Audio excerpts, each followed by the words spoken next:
Les résultats des enquêtes SMART 2012 ont révélé un état nutritionnel préoccupant chez les enfants de 0 à 5 ans dans les régions de Kaffrine, Tambacounda, Kolda, Saint-Louis et Matam. À cet effet, les différents agents issus des services du développement communautaire, des agences régionales de développement, de l'appui au développement local, de la survie de l'enfance et de la nutrition des régions ciblées ont été conviés à une session de formation des formateurs sur le leadership local axé sur la nutrition.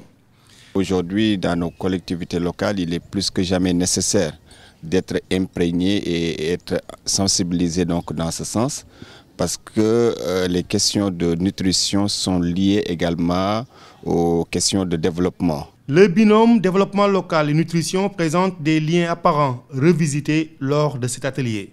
Toutes ces questions qui sont liées au développement, la pauvreté, la nutrition, etc., doivent trouver un ancrage, un territoire qui est le territoire local.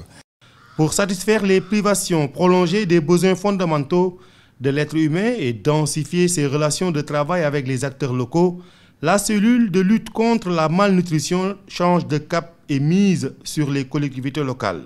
Ce qu'on voudrait, c'est que les élus locaux parviennent à prendre en compte la nutrition comme une priorité du développement local.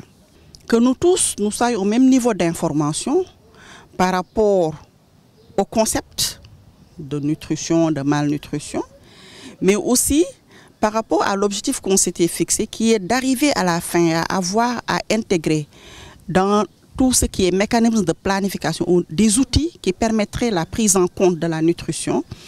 La finalité est d'améliorer les outils de travail devant faciliter aux élus locaux l'adoption d'instruments de lutte contre la malnutrition dans leur méthode de gouvernance.